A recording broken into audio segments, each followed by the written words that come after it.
Oh, hi everybody. Hello. It's good to see you all. I'm so glad you're here.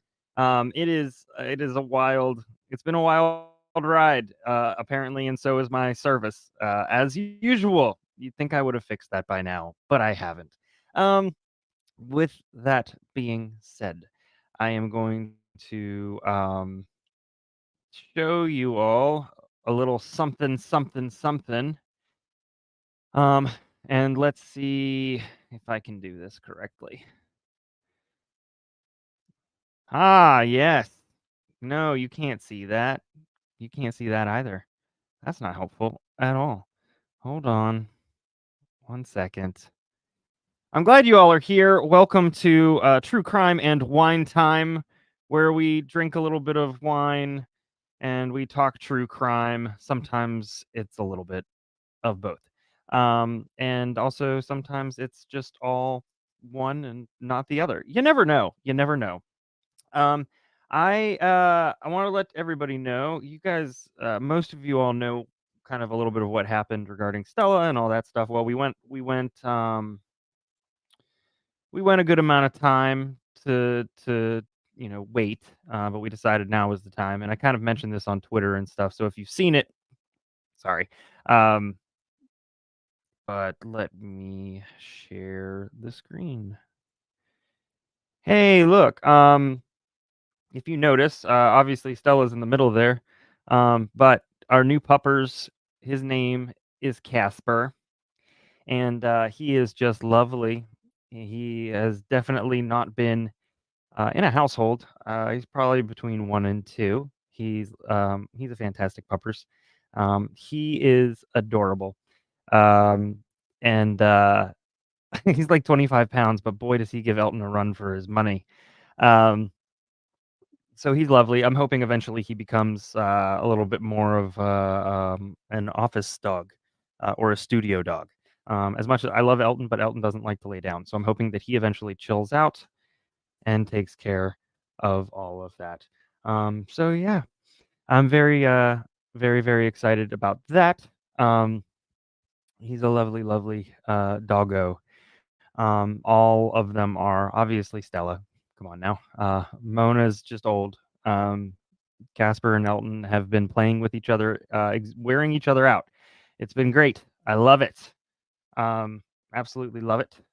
And it's a new adventure. That's for sure. How's everybody been doing, huh? How y'all been doing? Hopefully well. I hope well. It's important to me that you are. I know that I've obviously been away, but with good reason. And a lot of folks are wondering when I'm coming back. And the reality is, whatever I do is going to be purposeful, intentional, and well put out and planned. Well put out. Drink. And you probably, I think my goal is to probably have something put together, ready to go, somewhere in the March to April of 24 time period. So that's the goal. It's going to be a little bit different. It's still going to be kind of night courty, probably a little bit more variety showy, and less true crimey.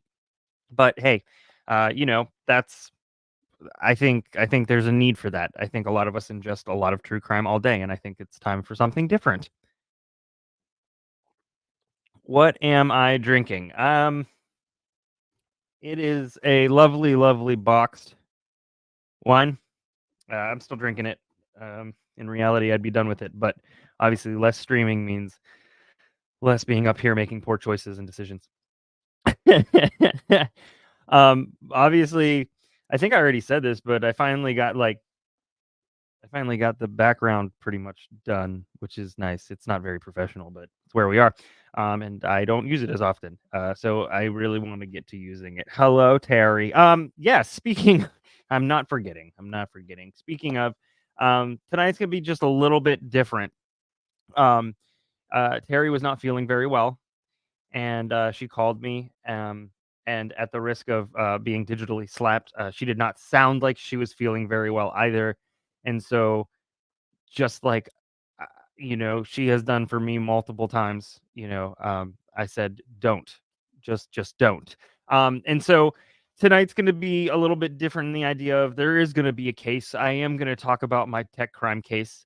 It's just going to be one, and then we'll kind of go from there. I don't really have any plans, no plans. And so either we'll hang out and talk, maybe I'll bounce some ideas off of you for the new channel and things like that.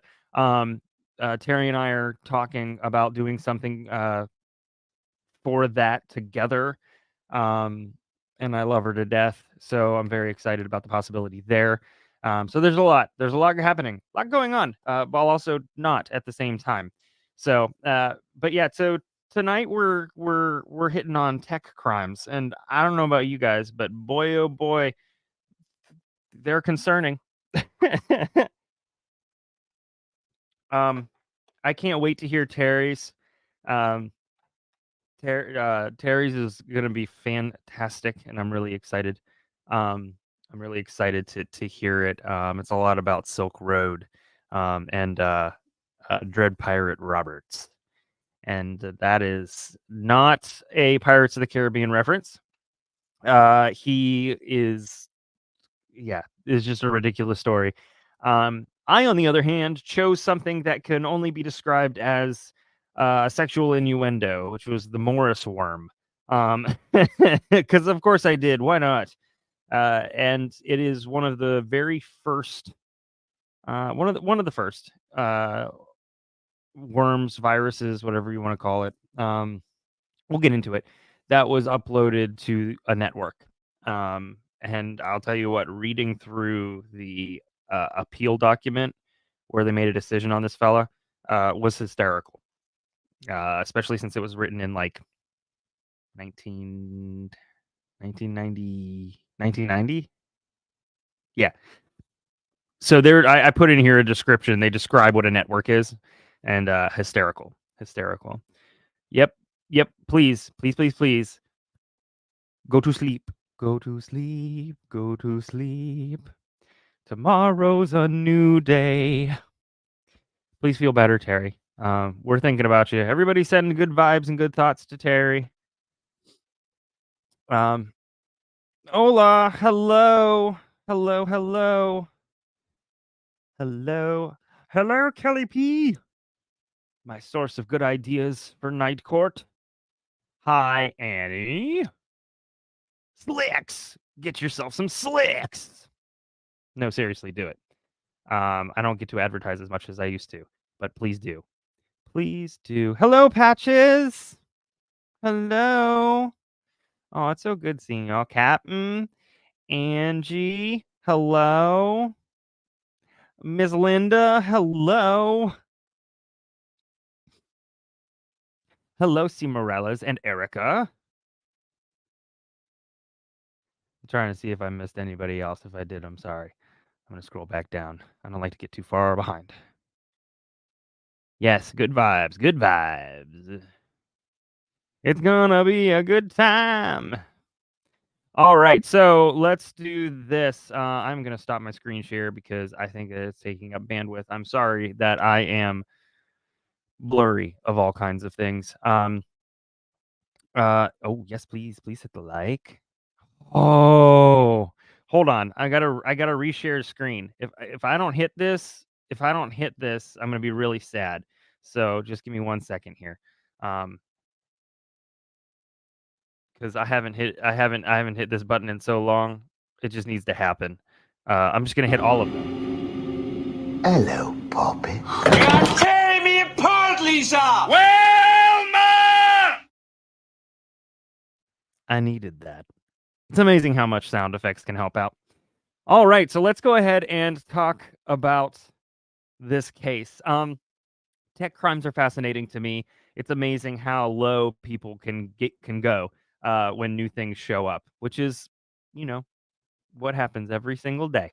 Um, I, you know, I think it must have been like 4 or 5 months ago where I was subject to um, an employment scam, where I thought I got was up for a good job. I'm so glad that I cut that before anything bad happened, and I noticed and we took care of that, so it's fine.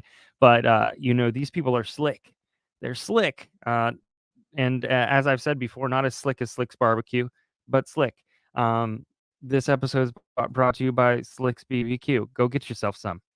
Um, Oh, I have another thing I wanna talk about too before we get into this case. Yeah, so just wrapping this part up. Um, you know, technology is scary. It's so scary. It really, uh, in the wrong hands, which, unfortunately, a lot of times it is. People can be terrible. Um Manipulative and just horrible. And it all comes down to, I think, just healthy habits with technology, and you know, that goes far beyond social media. But yes, hello, hi, it's good to see you, Miss Terry K. Y'all, Miss Terry K sent me a box of doggy toys. It was the most lovely thing ever. I got a notification that I got a box in my PO box, and I was like, but why? Like, I haven't done anything. And it was from Miss Terry, and she hooked Casper up with some amazing toys, which of course the 40-pound Elton wants to play with, because of course he does. So before I move on into this case, I wanted to say, oh, wait a second. Now, hold on. Did I just see a? Do we have a llama sighting? Was there a llama sighting? Ah, yes. Hello. It's a llama sighting. I won't spit. That's a camel. Uh, so I have eventually what I want to do. I'm working my way up, but I just bought a bottle of hot sauce, which is about 250,000 Scoville. Uh, and I've tried that, and it's decent actually. I can't believe I made it through. However, I have also recently bought a bottle of Pepper X, and I don't know if you know. Well, it's not called Pepper X. It's from The Last Stab. It's from Hot Ones, but it involves Pepper X. It's 91% Pepper X, and Pepper X registers between 2.6 and 3.1 million Scoville. um, so at some point on this channel, I am going to do a spoonful of this. I'm not stupid, right? I'm not gonna do a shot, but a spoonful of this hot sauce, which is it does involve Pepper X, which is recently the Guinness Book of World Records hottest pepper on Earth, and it's 91% this one. So I think what I might do is I might do it for a milestone for True Crime and Wine Time. And I'm super let's see here. I'm trying to see what, let's see, 562. Let's say 1,000. We get to 1,000 subs. We get to 1,000 subs, and I will do the spoon of hot sauce. Oh, well, you know, hot one, baby, to see. Yeah. Party on, Garth. Hello, Shunka. It's like a reunion, everybody. It's like a reunion. The opera. You are just so cultured.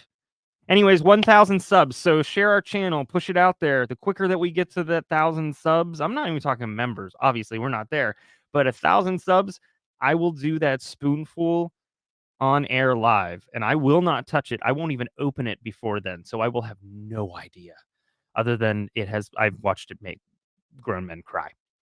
Okay, so let's hop into this case, shall we? Let's hop into the case. I'm calling this the Morris worm. Unleashing the worm, unleashing chaos. Because, I mean, what else do you get when you unleash a worm? You get chaos. It's so bad. I will make 1,000 counts, right?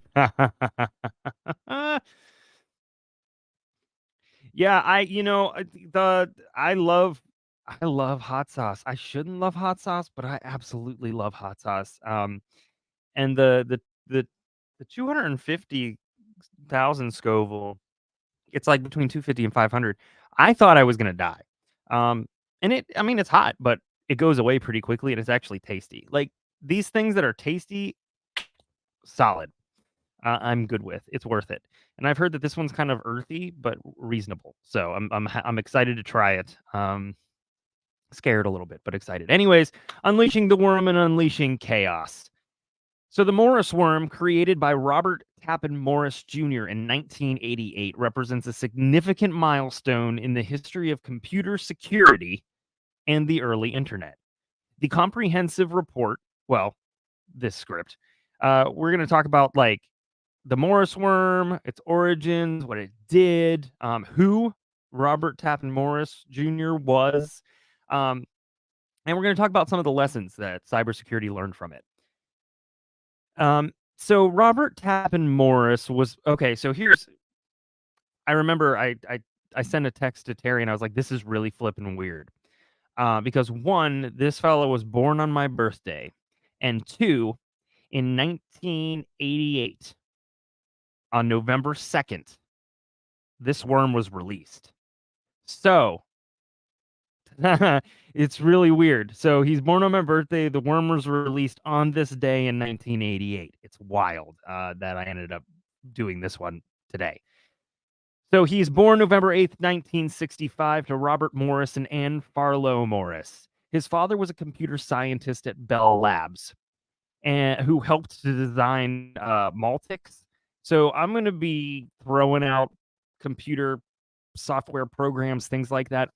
I know on the thumbnail it said we were going to have a Mr. Troy who has spent 30 years in IT. He is going to be with us when Terry presents. So maybe we can kind of rewind a little bit and ask him about some of these things. But hopefully I explain them enough so that you can kind of understand. I have a hard enough time ending this for sure. I just spun out. That was weird. So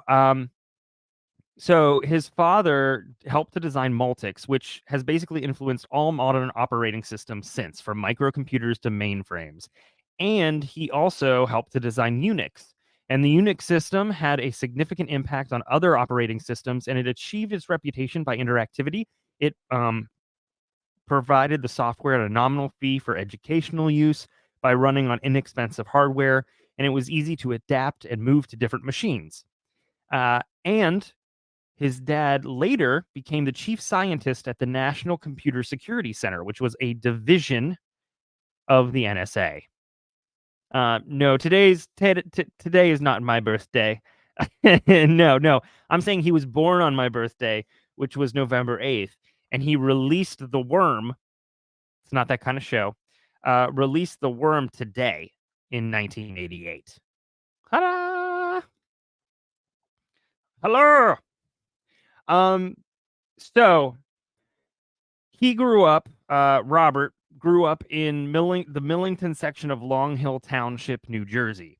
He attended the Peck School and graduated from Del Barton School. Now, both of these names popped up, and I was like, I've got to look these people up, or these institutions up.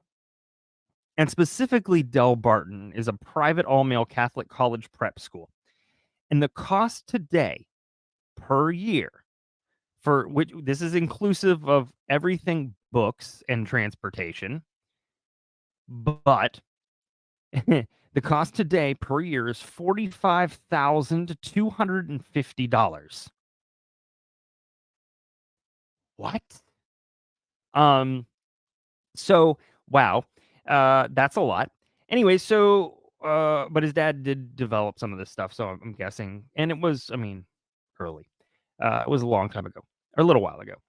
Then after he graduated from Del Barton, he went to Harvard University for undergrad, and he later went on to graduate school at Cornell. Now let's talk about the worm and its release. The worm was developed. He started developing it in October 1988 while he was a graduate student at Cornell. A friend of his said that he created the worm just to see if it could be done. Now, he says, and he said this during his trial, which tells you where this is going, but he says that his goal for the program was to demonstrate the inadequacies of current security measures on computer networks by exploiting the security defects that he had discovered. Now, 1988, different time for computers. Not personal computers. I don't think not a thing. We're talking network computers on college campuses, science centers, military, those kind of things. So he wanted to show the inadequacies of security. Now, he's not wrong. We'll get into a little bit of that. The program that he created was designed to spread across a national network of computers after being inserted at one computer location connected to the network. The worm was supposed to spread widely without drawing attention to itself, though, because you don't want. Yes, no, absolutely. This is we'll talk about that because war games was the reason why the Computer Fraud and Abuse Act, the CFAA, was put into use. And Robert Tappan Morris was the first person to be prosecuted under that, the CFAA. So, and there was a lot of talk in the creation of the CFAA about war games, which makes me chuckle. It is a fantastic film. I loved it. So, like I said, it was supposed to spread widely without drawing attention to itself. So this is how he had designed it to avoid detection. One, it was supposed to occupy little computer operation time, which means that it wouldn't interfere with normal use. The RAM wouldn't be run up. You wouldn't notice a slowdown until. But also, it was difficult to detect and read, so it wasn't easily killable. And it also the program ensured that the worm did not copy itself onto a computer that already had a copy. Now, multiple copies would make it easier to detect because it would slow down the system. So he designed the worm to ask each computer whether it already had a copy. And if it was no, the worm would copy itself. And if it was yes, it would not duplicate. But Morris was concerned. And I would say possibly just a bit paranoid. And what he was concerned about was that other programmers could kill the worm by counter-programming the computer to always respond with yes, thereby it won't make that copy. So what he did, and to combat that, he said that, okay, so the worm is going to copy itself 1 out of every 7 times, even if the answer is yes. So this was his fail-safe measure. He also designed it so that it would be the worm would be killed when a computer would be shut down. That would have prevented the worm from accumulating on one computer, and had he correctly estimated the likely rate of infection. He didn't, and the estimated amount of time that a computer was on in '88 was about 1 to 2 weeks before it was shut down, and so he just did not calculate how many times this worm would ask the question. And it made it so that 1 out of 7 times didn't matter, because eventually the repetitive asking, it's eventually going to just start duplicating. I'm moving like this, like it's like EDM or, but that's how it feels. So we'll get into some of his failings in a little bit, but it was released from MIT on November 2nd, 1988, merely a month after he started putting it together, in the hopes it suggested that so he released it from MIT. He's a grad student at Cornell. He releases it from a computer at MIT. He hoped that it suggested the creator studied at MIT rather than Cornell. So released on the internet. I said I was going to explain this whole definition of what the internet was. So in it was 1991. I was 1 year off. But in 1991, Buffy Bot. In 1991, in the appeal decision, it was written that the internet is, quote, a ground of national networks that connect university, governmental, and military computers around the country. The network permits communication and transfer of information between computers on the network. End of definition. That's it. That's all it does. That's it. That's all it does. Just a bunch of listservs and sharing stuff, which is cool. I mean, it's cool, obviously. To be in those times. All right, so what happened? What happened? Hello. Oh, it's so good to see you guys. Oh, it does my heart good. Thank you. Thank you for being here. And Captain. So what happened? It was released. What happened? So the following comes from the Cornell Commission, and the Cornell Commission put together a full 45-page report entitled "The Computer Worm." Obviously, I'm not going to read that to you, but I did summarize it. So, in terms of the impact of the worm, this is what it did. The performance of computers infected were degraded substantially. Eventually, the infected computers would come to a complete halt. This was his inaccurate estimation as to how quickly it would multiply or ask the question of, do you have a worm on the computer? Despite Morris's attempts, the computers, like I said, came to a halt. The worm did not modify or destroy any system or user files or data. So it didn't do anything to the data. It didn't do anything to the system or the files. So they weren't gone. It just stopped your computer in its tracks. Many thousands of computers were affected. And I've seen smaller estimates of 6,000 computers, larger estimates of 60,000 computers. I've seen a lot of different things. They're still trying to figure out, uh, they're not still trying to figure out. They've gone over this hump. They're done. But they're not quite sure. It's kind of hard to tell, especially at that point. So once he realized that the worm was multiplying at undesirable rates per his programming, I don't know. So it doesn't typically come as a surprise to us about criminals that Morris made very little effort to stop it. It does a little bit for me on this one because he was very conscientious about certain things. And you'll see later on in terms of his character and stuff, it just is interesting to me that he wasn't like, oh shit. But then he'd be calling himself out. So there's that too. What up? Thank you for being here. Thanks, everybody. So in terms of intent, it's probably that he didn't mean for the worm to destroy data or other files or to even interfere with normal functioning, right? It's believed that he intended for the worm to spread through host computers attached to the network in a way to remain undiscovered, like I mentioned. Now, there was no direct evidence to suggest that he intended for the worm to replicate uncontrollably. Quote, however, given Morris's evident knowledge of systems and networks, he knew or clearly should have known that such a consequence was certain given the design of the worm. It was going to ask over and over and over and over again. If you didn't put like an end game, right? Like there had to have been a way. I'm not a coder. I don't know how to do this, but there had to have been a way saying, query one time. And if that one time is taken care of, yeah. So let's see. Yes, they do mention him in Hackers for sure. I mean, what they got him under, sure, but I don't consider him like a criminal at all. We'll talk about what he ends up doing. So in terms of technical sophistication, although it was technically sophisticated, I mean, there wasn't much more. But the thing is that on that level, there wasn't much more than dedication and perseverance in creating it. And it wasn't technically brilliant per se. It was cool, but it wasn't brilliant. And then in terms of the response that everybody had, students were all over the place. Some of them were like, yeah, man. Some were neutral, some were pissed. Computer science professionals, though, overall were more vocal about its negative impacts. So they weren't fans, right? It's kind of kind of hard to like, you've basically put everybody on blast. Like, they could do this. If a student can do this, anybody could do this, which is true. So here are some lines from the commission comments. I included these for 5 lines because they were ruthless. Um, they were ruthless to him. So here are the lines directly from the commission.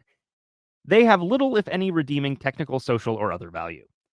The action inconsiderate of the obvious effect it would have on countless individuals who had to devote substantial time to cleaning up the effects of the worm.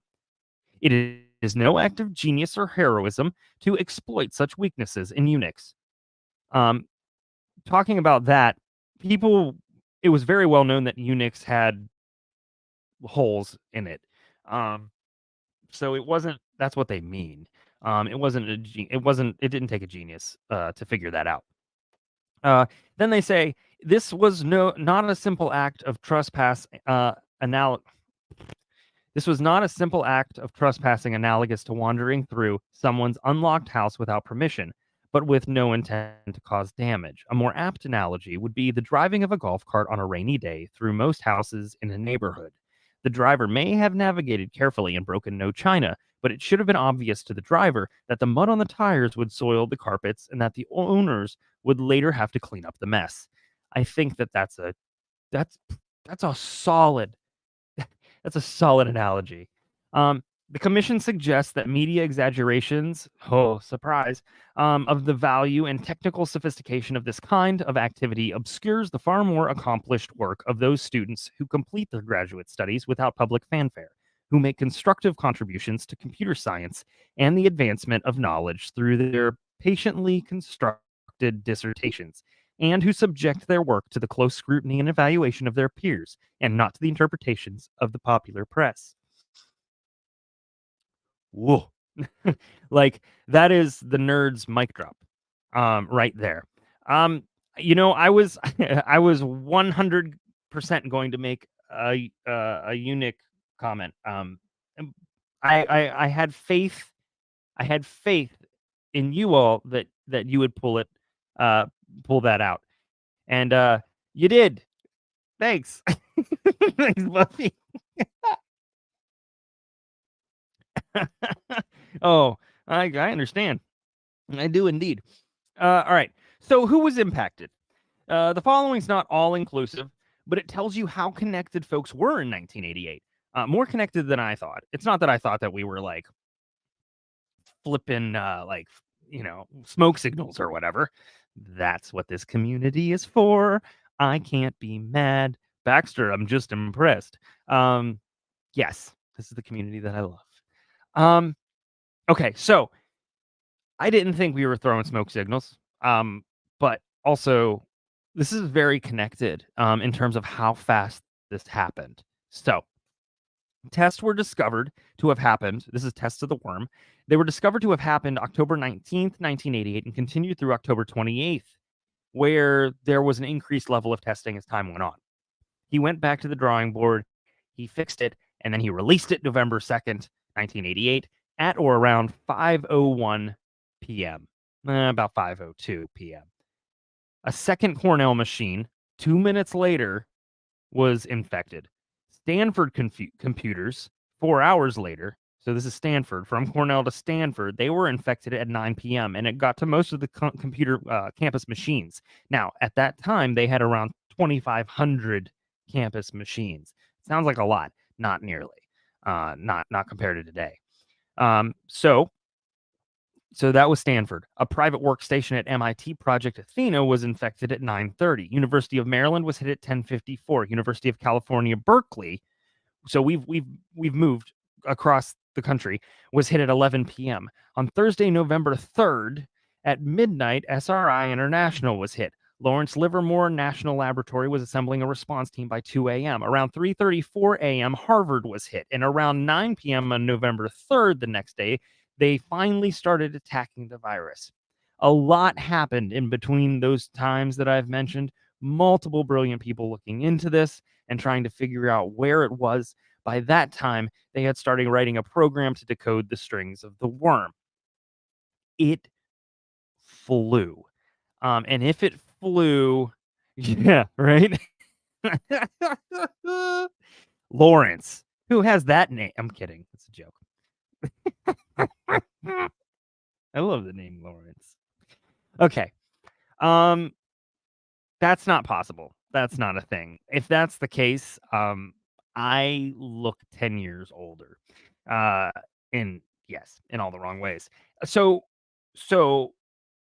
by the time they had started writing the program, it was the next day in the evening. And at the same time, they discovered randomly the IP address of ernie.berkeley.edu.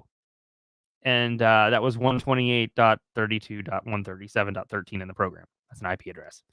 But the address was ernie.berkeley.edu. They used this to see if the worm was communicating anything back to that IP address and how often. Ta-da! What? No, I didn't. What? How did I roast her? I said she looked 10 years younger than me. That's not a roast. I roasted myself. I roasted myself. I can't with you all. So a year later in 1989, Morris was indicted for violating United States Code Title 181030, the Computer Fraud and Abuse Act. And like I said, he was the first. Oh yes, that was happening. That did happen. But I do like that name. I won't tell him. I'm sure he loves the nickname Larry. We're moving on. So he was the first person to be indicted, like I said, under this act. Now, let's just, you know me, I'm not going to just kind of say something and not talk about it more. So saying CFAA, the Computer Fraud and Abuse Act, that's not enough. I need to tell you about the Computer Fraud and Abuse Act. So the CFAA of 1986 is a U.S. cybersecurity bill that was enacted as an amendment to an existing computer fraud law, which was included in the Comprehensive Crime Control Act of 1984. Now, before this, computer crimes were prosecuted as mail and wire fraud, which not the same thing, right? That is his. Listen, you need to go, not now, afterwards. You need to go listen to the Weird Al song, I Remember Larry. That's all. That is all. So this act was written to extend existing tort law to intangible property while limiting federal jurisdiction to cases, quote, with a compelling federal interest, i.e., where computers of the federal government or certain financial institutions are involved or where the crime itself is interstate in nature. So bottom line is it was written to extend the law to intangible property, right? Data. Now, there's a lot of criticism for the CFAA. For instance, many common and insignificant acts like password sharing, FU Netflix, and copyright infringement could bring federal charges rather than misdemeanors. So if the federal government wanted to, they could charge for that federally. Now, punishments for that, again, if they wanted to, would become the equivalent, basically the equivalent as if you sold or imported a massive amount of drugs. Yeah. So share a password, federal prison. Totally makes sense. Absolutely. I'd say this much. If that was the case, I'd have 91 indictments on my head too.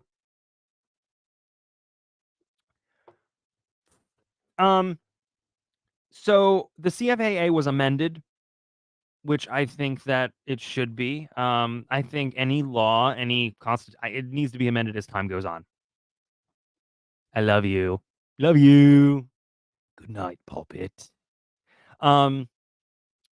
So it was amended in 1989, 1994, 1996, and 2001 by the Patriot Act, 2002, and 2008 by the Identity Theft Enforcement and Restitution Act. I will say this.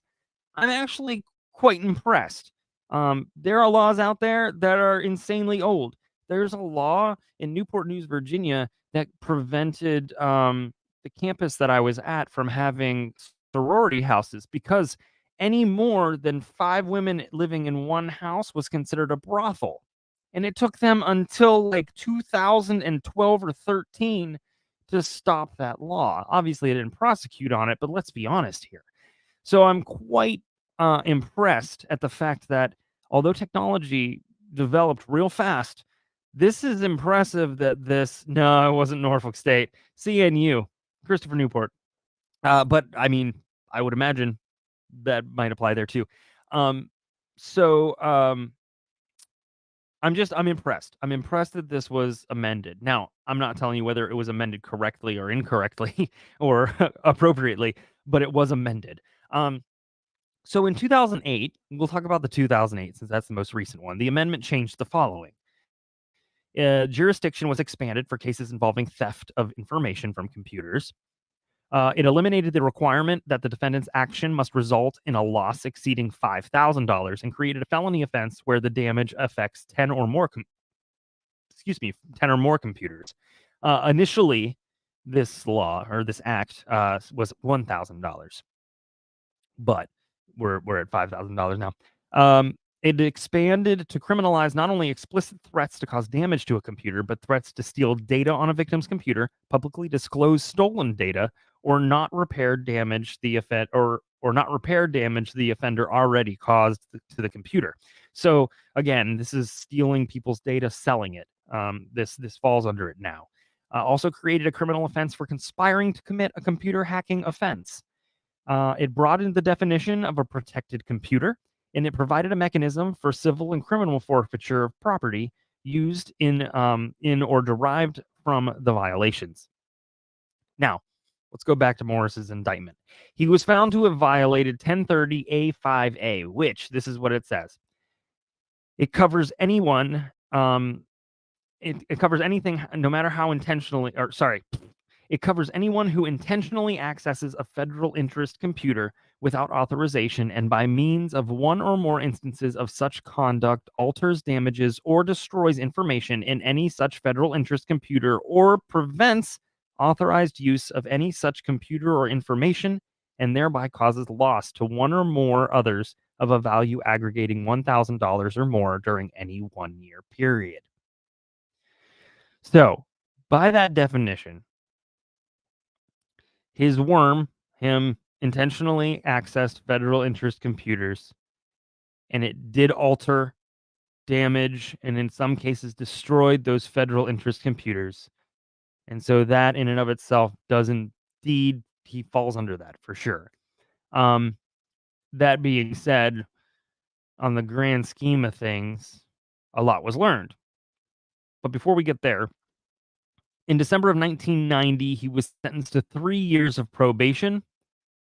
He was also sentenced to 400 hours of community service, and he was given a fine of $10,050 plus the costs of his supervision. In total, in 2022 dollars, he was fined $22,000. He appealed, but his conviction was affirmed by that appellate reading that I did the following March of 1991. So, what's he been up to? Because he wasn't put in jail at all. He was fined and given 400 hours of community service. So initially I read what he's been up to and I was like, what? And then I realized probably for the better. All right. So in 1995, 4 years after the appeal failed, he co-founded VioWeb. This was a startup company that made software for building online stores in 1995. In 1998, VioWeb sold for $49 million to Yahoo, which renamed the software Yahoo Store. In 1999, he finally received his PhD in applied sciences from Harvard. He was appointed as an assistant professor at MIT. In 2005, he co-founded Y Combinator. If I'm not saying that right, I'm not surprised. It's me. It's a seed stage startup venture capital funding firm. Say that 10 times fast. Seed stage startup venture capital funding firm that provides seed money, advice, and connections at 2 3-month programs per year. In 2006, a year later, he was awarded tenure at MIT. In 2006, he was also the technical advisor for Cisco Meraki, maybe. In 2008, he released the programming language Arc, which was a Lisp dialect. I don't. Nope. At a certain point, I had to cut off the trying to learn this. As much as I wanted to be able to tell you everything, that's where I was like, okay.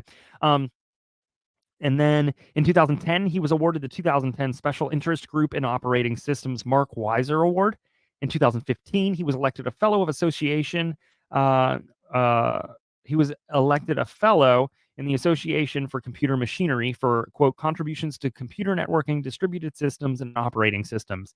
And in 2019, the last thing that I have on him, he was elected to the National Academy of Engineering. Woo. Just impressive. An impressive mind, and one that I would constantly be chasing. Wow, indeed. Wow, indeed. So what were some of the lessons learned?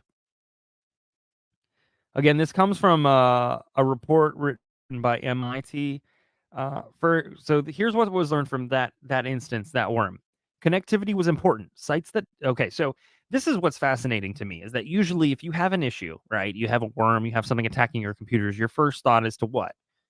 Is to shut it down, is to close it, is to end it, is to disconnect.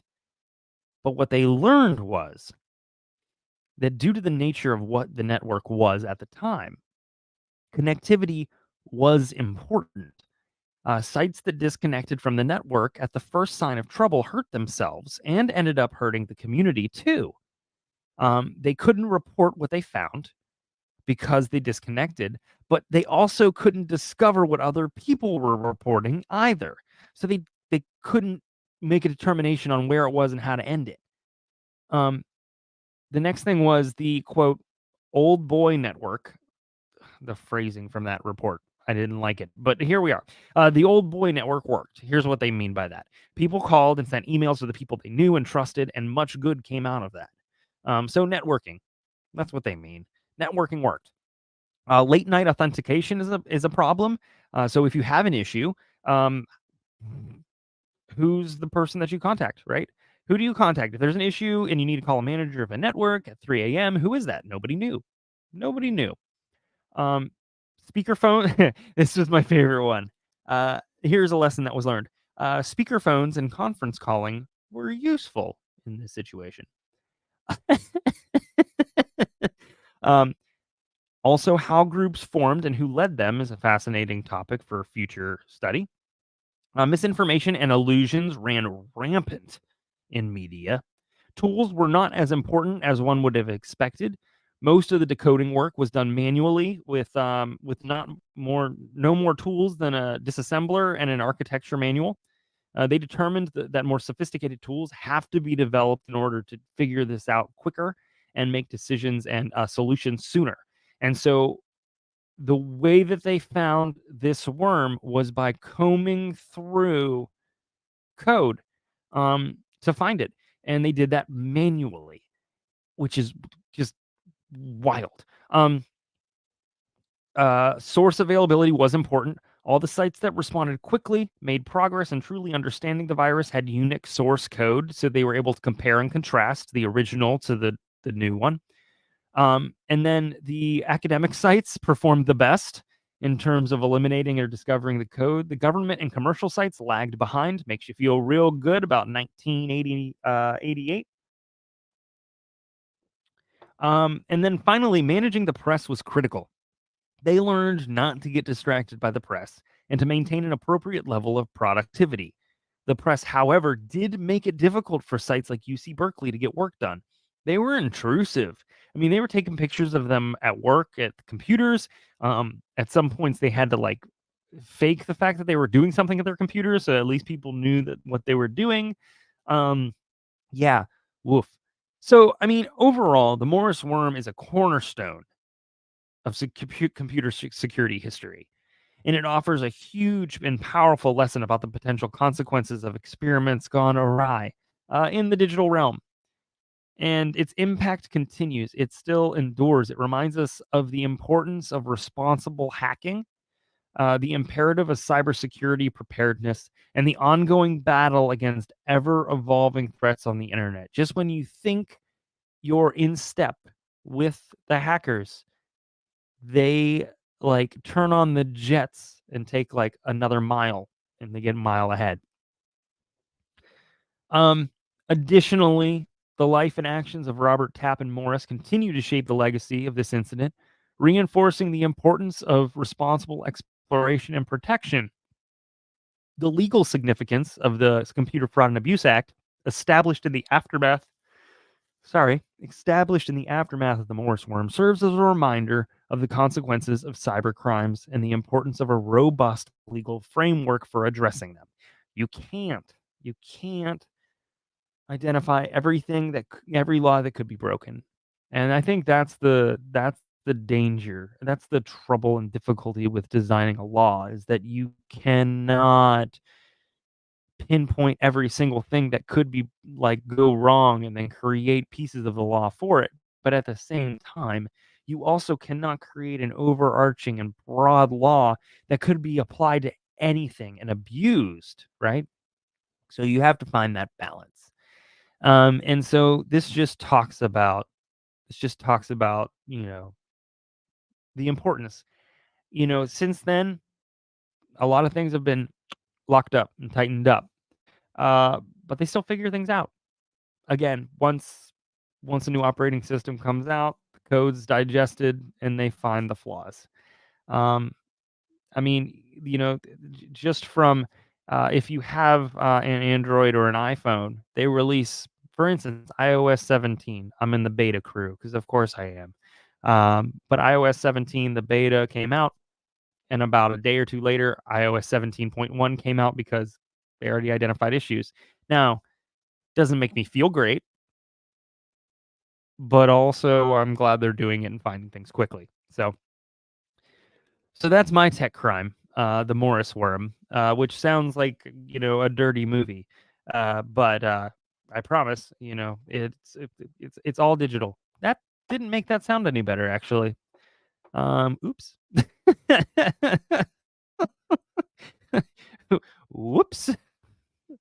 Oh man. So yeah, that's kind of where we're at. So you know, just for like the last few minutes, I want to give you an idea of kind of what I'm thinking about for the future of a channel. Not name wise. I'm pretty sure I've got the name. I've got I've got a lot of this. I've got the paint, right? I've got the paint, and now I need the foundation. But to give you an idea of what I'm thinking, and you guys can tell me if I'm right or wrong. But the reality is, that our population of people consume a lot of true crime. Specifically, those of us who participate in live streaming. For some of us, it's 8 to 10 hours a day, which is a lot. Now, that being said, that doesn't mean that I'm going to avoid doing streams of trials, old trials and quick trials and things like that. But what I'm thinking is that there needs to be, not that there isn't, I don't know, I haven't done the research, but there needs to be something there for the evenings to decompress. There needs to be something there that is for you to hang out with good people that simply want to have a good time. And whether that's a variety show, and by variety show, what I mean is a lot like what Night Court was, with less trial. Quizzes and games and guests and viewers coming on, and not burner phones, but viewers who I contact to come on to talk about their stuff. People who have been, not a drama llama had mentioned the idea of having people who have been on juries to come and talk about their experiences, which I love. There is just so much there. It's such a broad, it's one of those things where it's such a broad idea that to narrow it's difficult. But my thought is to create this thing, this beast that, there are like 25 to 30 different segments. And every time that we do a live stream, it's going to be something different. But I'll have those 25 to 35 that I just interwork and interweave, just like a TV network would do, right? Um, and create this thing that's not above, but that provides an outlet. We could talk about what's gone on during the day. Chances are I'm not going to know anything about it because I just don't do the day stuff. But I just want us to have a haven. I think that what Night Court became was a haven. I think we all ended up coming together in Night Court to decompress. And even though we were watching Jodi Arias and whatever else, the I always noticed that everybody seemed to really like the other stuff. And I just want to be able to provide a place. I just want to be able to provide a place for everybody to decompress and de-stress and relax and have a good time and not have to re-engage with really difficult stuff. Um, if there are like stupid trials and things like that, that could be fun. Um, I don't want to completely abandon the idea because this is one of the it's one of the, yes, we can. That is something that I absolutely would love to talk about for sure. Um, for sure. Also, thank you. Um, no, no. And I'm so sorry. And I shall. That went really well. But yeah, I just want to create this digital island that you can come to and chill out and it's just something for you. You can just be. You can be who you are. You don't have to change. You can just do your thing. Will we have mods? Probably, but it's gonna be chill. Let's be honest. Like you all are so amazing. Like Night Court was a break.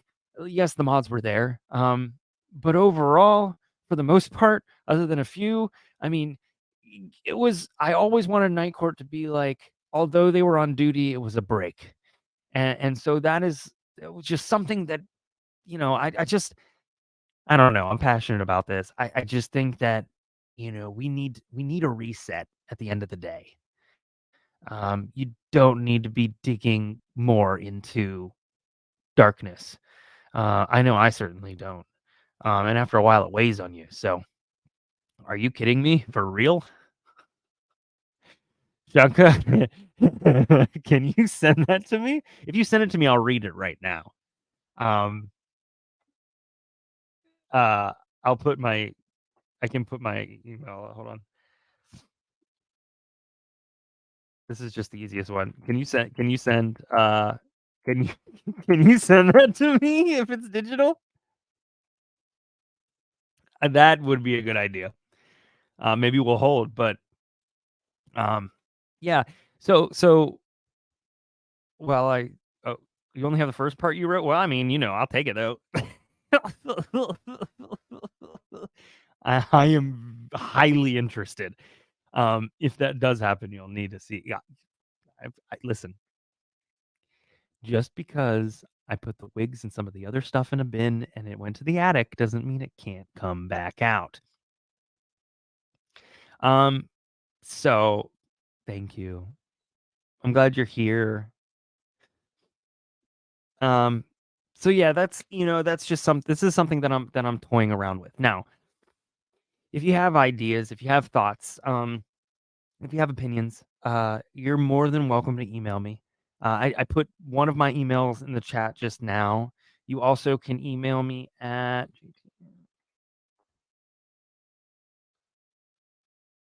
that it? I think that's it.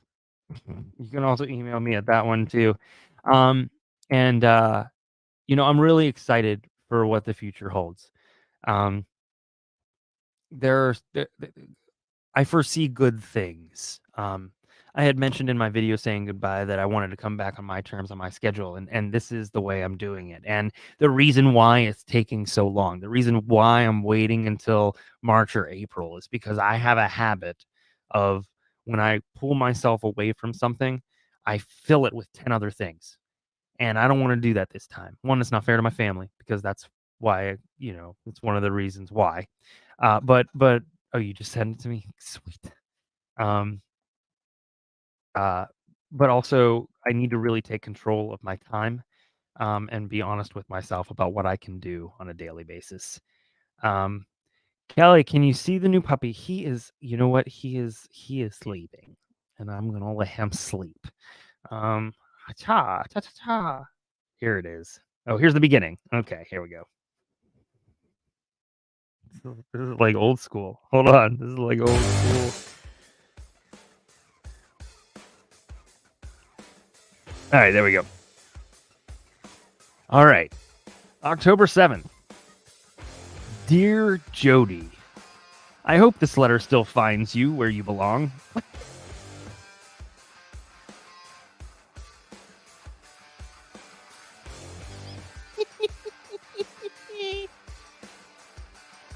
The first line. I don't know if you're gonna get a response.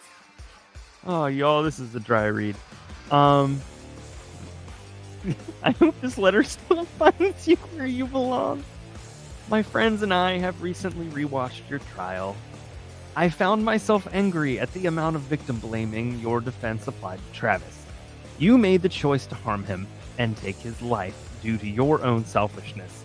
Never did I think I would have to do gas math while watching. You made the choice to go to Travis's house when you could have just stayed away. Your use of the dog door I found hilarious. That's all you need, really. This is...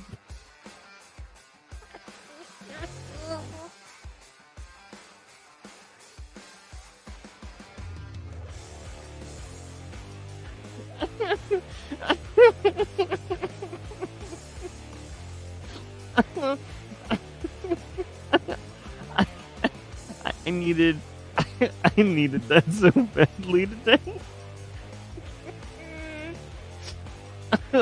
That is so good. It's just so good. I hope this letter finds you still where you belong. Oh boy. Oh, the chunk of the love you're getting in the chat is amazing. I cannot tell you how much I absolutely loved all of that. All of that was just fantastic. I can't.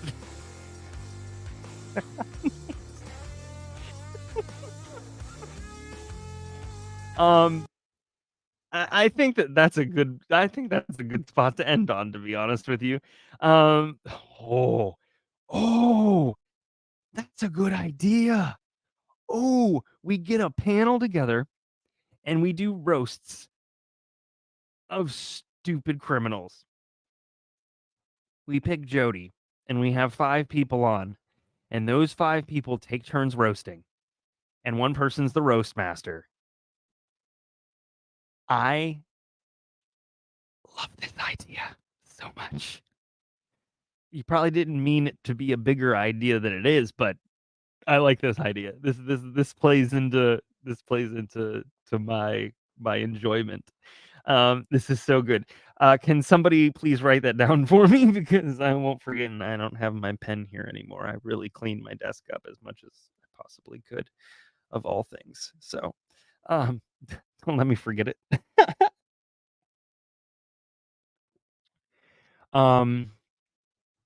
Which means I'm gonna need a selection of we'll probably do 1 a quarter, and I need just 3 to 4. Well, 3 funny people. I'll have to find buddies. But the other thing I want to do really is I'd like to have on my friends who are doing other podcasts, like our True Crime podcast, and obviously Mike from Brew Crime, and have Paige on so you can enjoy her Mississippi accent. Yeah, no, for sure. She would definitely be involved.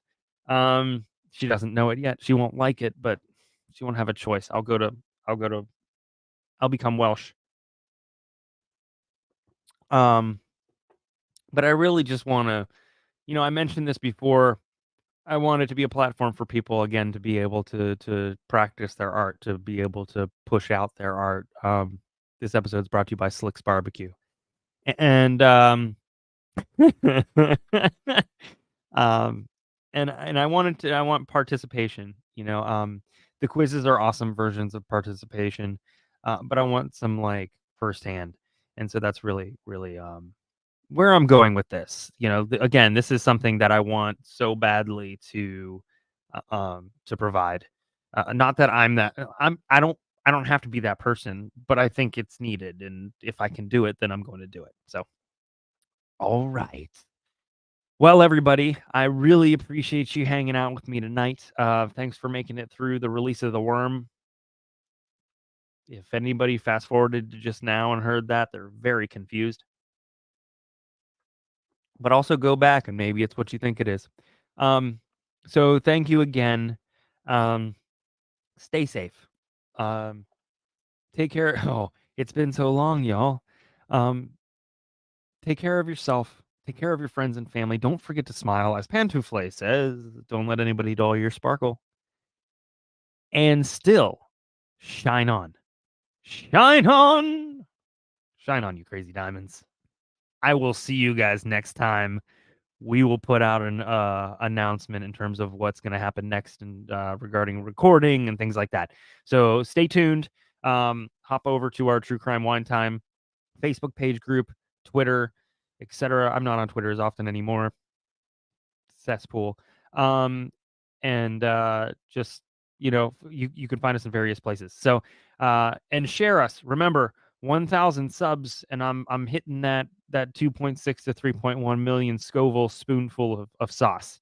So, it's up to you. It's up to you. I will see you all next time. Bye.